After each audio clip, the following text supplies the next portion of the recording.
Demon Slayer, ou Kimetsu no Yaiba, é uma obra-prima nos animes, tanto pela sua qualidade no desenvolvimento de narrativa e personagens, como também as incríveis cenas de luta combinadas com uma primorosa animação. E a gente está aí vendo essa segunda temporada que está sendo lançada depois de muita expectativa e muita espera. Na história, todos aqui já devem saber que é um grupo de humanos, basicamente é isso a história, um grupo de humanos que combatem os monstros, que ali são qualificados como Onis. Mas será mesmo? Será mesmo que aqueles vilões ali são Onis? Então eu venho aqui nesse vídeo para expor essa questão. Se realmente aqueles monstros ali, aqueles seres, são Onis. Não deixe de conferir o vídeo. E aí pessoal, tudo tranquilo? Meu nome é Paulo Vital e esse é o canal Network Nerd. Esse aqui é mais um vídeo da série de vídeos de Halloween aqui do canal. Não deixe de conferir aqui a playlist Terror. No vídeo de hoje eu vou falar aqui sobre essa questão dos Onis na obra Demon Slayer. Por quê? Vocês conhecem o que são os Onis no folclore, na mitologia japonesa? Será mesmo que aqueles seres que estão ali em Kimetsu no Yaiba ou Demon Slayer são Onis? Eu venho aqui nesse vídeo expor esse ponto de vista. Mas antes eu peço que vocês deixem seu like e a sua inscrição para continuar fortalecendo aqui o canal, para eu trazer cada vez mais esse tipo de conteúdo para vocês. Desde já agradeço, muito obrigado e vamos lá. Vou começar deixando claro aqui, amigos, que esse não é um vídeo de teoria. Eu não estou criando uma hipótese a respeito dos Onis. Eu só vou discutir aqui nesse vídeo o meu ponto de vista com relação a essa questão desses seres aí. Por quê? Eu vou trazer aqui como que os Onis são tratados, são reconhecidos na cultura japonesa, através do seu folclore, através da sua mitologia. E vou comparar como eles se apresentam na obra do Demon Slayer. Então, sintam-se à vontade de discordar aqui, é um ponto de vista. Vamos conversar, vamos discutir aqui, deixe suas sugestões, deixe seus comentários, mas é só essa questão. Vou demonstrar um ponto de vista aqui sobre os Onis. Vou inicialmente classificar assim o básico dos seres fantásticos na mitologia japonesa. Nós temos ali os Kamis. Os Kamis são os deuses. E nós vemos ali, por exemplo, Izanagi, Izanami, Susanoo, Amaterasu, são exemplos de Kamis, de deuses da mitologia japonesa. Eu estou tendo cuidado de falar mitologia japonesa e não falar shintoísmo, porque existe uma diferença entre mitologia e religião, que, se vocês quiserem também aqui, eu trago essa discussão no outro vídeo, linkando com alguma obra da cultura nerd. Mas vou sempre bater aqui na tecla que eu vou discutir mitologias e não religiões. E, como eu disse, nós temos os Kamis. Todos os outros seres sobrenaturais, correspondentes a demônios, fantasmas, qualquer outro ser sobrenatural, é classificado como yokais. Então nós basicamente temos os Kamis e os yokais. E temos uma exceção nessa divisão aí, essa grande divisão, que são os Shinigamis. Os Shinigamis, apesar do nome significar deuses da morte, eles não são os Kamis, eles não são deuses. Mas também eles não são classificados como yokais. Então eles são meio que um ser entre a fronteira dessas classificações aí, dessas duas classificações, entre Kamis e yokais. Também é uma outra discussão para outro vídeo, se vocês quiserem eu trago aqui para vocês. Voltando a atenção para os yokais.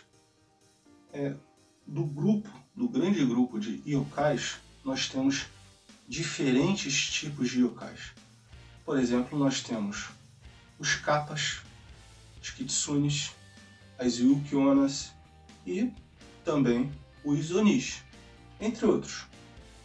Vou continuar aqui falando especificamente dos Onis. Os Onis, de maneira resumida, pode-se traçar uma correspondência com a nossa cultura ocidental aqui aos ogros e aos trolls. E também, em determinados casos, a uns demônios, aquela, vamos dizer assim, personificação de demônio que nós temos aqui na cultura ocidental. Como vocês podem ver aí nas imagens que eu vou passar, então essa basicamente é a correspondência entre os Onis da mitologia, seres da mitologia japonesa, com a nossa correspondência aqui na mitologia ocidental. Em geral, os Onis têm uma aparência humanoide, um corpo avantajado, mas ocasionalmente eles têm corpos menores. Também eles possuem uma certa variedade na coloração de suas peles. Eles também têm variedade com relação a chifres.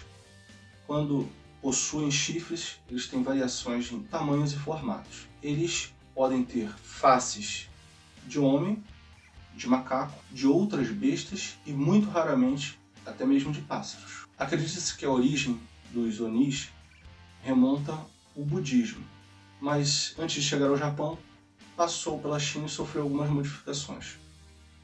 E essa origem no budismo seria com relação ao submundo budista, chamado Jigoku, que teria uma correspondência ao que nós entendemos aqui no Ocidente, aquela visão do inferno. Lá, nesse inferno, nós temos o governante Ema-Daioh, o rei ali do inferno, do Jigoku. E ele teria dois auxiliares, que seriam o Aka-Oni, ou Ogro Vermelho, e o Ao-Oni, que seria Ogro Azul ou Verde. Analisando o conteúdo mítico japonês, nós verificamos que quase a totalidade das ocorrências em que os Onis aparecem, eles apresentam grande força física, superior ao do ser humano. Em muitas vezes também, em muitas ocorrências, eles apresentam um comportamento vil e violento. E em algumas ocasiões, eles têm o poder até de transformar sua aparência. Quero aqui lembrar vocês, amigos, que podem adquirir produtos dos mais diferentes departamentos pelos melhores preços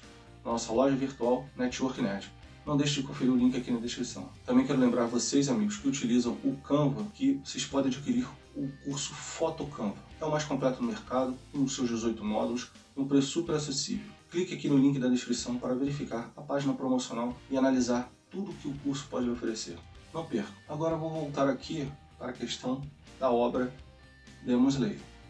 Nós já vimos aqui, pelo que eu analisei, do que se tem na mítica japonesa sobre os Onis, que é bem diferente do que nós vemos na obra, né? Porque nós vemos uma grande variedade de formas, né, de aparência dos Onis, e os Onis têm os mais diferentes poderes. Já na mitologia japonesa, nós vemos que basicamente eles são muito parecidos com os nossos ogros e com os nossos trolls. Nada mais do que isso. E agora uma outra questão bem diferente que é ali proposta na série, que é a questão da luz do sol. A luz do sol os mata. Não só a luz do sol, né? A gente vê ali as lâminas Nichirin, que são feitas, são produzidas para o esquadrão de caçadores, e elas são construídas a partir de um metal muito raro que consegue absorver a luz do sol. Então, aquela lâmina é capaz de ferir, né, com maior intensidade os Onis. E se decapitado com aquela lâmina, Oni não consegue se regenerar. A história de Kimetsu no Yaiba se passa no período Taisho, que é compreendida ali entre os anos de 1912 e 1926 no Japão. Nós vemos que Tanjiro, que é o protagonista, ele enfrenta os Onis, né, que são os vilões da história, e entre eles o grande antagonista, o grande vilão, Muzan Kibutsuki, ele é intitulado o Rei Demônio. É ele que é o primeiro Oni e assim vai transformando pessoas, outros humanos, em Onis. Sabe-se que Muzan era um ser humano normal há cerca de 1000 anos atrás, de quando a história de Demon Slayer ocorre, e que na ocasião ele tinha uma doença terminal e foi tratado por um médico. Esse médico ele aplicou diferentes medicamentos, diferentes drogas na tentativa de curar aquela doença de Muzan. Em determinado momento, o Muzan matou o médico sem que ele concluísse o tratamento. Ficou algo inacabado. Muzan, vamos dizer assim, permaneceu vivo. Na verdade, ele meio que ganhou uma imortalidade, só que essa imortalidade é incompleta, porque ao ver dele, né? Porque ele ainda está sujeito a morrer se exposto à luz do sol. Ainda existe essa fraqueza.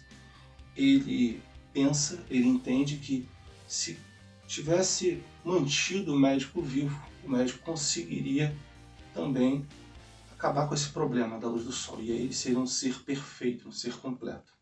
E essa a busca de Muzan ao longo da história. Ele fica tornando mais pessoas Onis, ele tem a capacidade de absorver o poder dos Onis, então ele fica, vamos dizer assim, transformando todo mundo em Oni, até que um apareça com esse poder diferente, essa resistência à luz do sol. E aí sim, ele vai querer ir lá e possuir esse poder. Um fato interessante é que, como eu disse aqui, a história se passa entre 1912 e 1926, e o Muzan ele se tornou o primeiro Oni há 1000 anos atrás, século X. E é interessante que a primeira aparição dos Onis em obras do folclore japonês foi exatamente no século X. Diante de tudo que eu falei aqui, nessa comparação entre os Onis que aparecem em Demon Slayer, os Onis da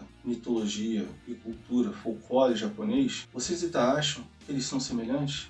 Vocês ainda acham que aqueles seres que o Tanjiro e seus amigos enfrentam ali em Kimetsu no Yaiba são ogros? Eu acho que não. Eu acho que o nome Oni ali não foi a melhor escolha de palavras ali, a melhor denominação. Para mim, o certo ali a se colocar, a se nomear aqueles seres ali na obra seriam os yokais. Como eu disse, eles têm uma grande variedade de aparências, né? Tem muitas aparências distintas entre eles.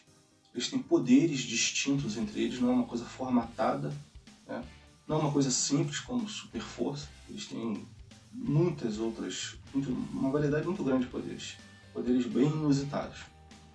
Eu comparo inclusive com uma outra obra em que se é tratado ali os yokais, que é o Yu Yu Hakusho. Existem até outras obras, né? outros animes, outros mangás, mas vou mostrar ali a questão do Yu Yu Hakusho. A gente vê que a maioria, a grande maioria ali, os yokais, eles têm uma aparência humanoide, mas a aparência deles é bem diversificada, assim como os poderes também são bem diversificados. E é outra coisa, né? Os personagens do Yu Yu Hakusho, muitos deles fazem referências diretas também aos personagens do folclore japonês. Como, por exemplo, aqui, um exemplo rápido é o Urami Yoko, que faz uma referência direta às Kitsunes, a mitologia japonesa, que eu até citei aqui como um exemplo de tipos de yokai lá no início do vídeo. Então, eu acho que a denominação mais apropriada ali para Demon Slayer não seria Oni, seria Yokai, por essas questões que eu apontei aqui. E aí, pessoal, o que vocês acharam? Gostaram do vídeo? Como eu disse, foi uma escolha de nome. O autor quis colocar o nome Oni, mas diante do que nós temos do folclore japonês, não acredito que seria o nome mais apropriado. Acredito que seria Yokai. Mas tudo bem, eu quero que vocês deixem sua opinião aí sobre esse tipo de vídeo, esse formato de vídeo, se vocês gostaram. E se vocês também quiserem que eu traga mais vídeos com relação a Demon Slayer, com relação à mitologia, com relação ao folclore japonês, deixe aqui seus comentários para eu saber que tipo de vídeo que vocês querem que eu traga aqui para o canal. E eu peço também a sua colaboração, com o seu like e a sua inscrição para que a gente continue crescendo aqui com o canal. Desde já agradeço, muito obrigado e até a próxima.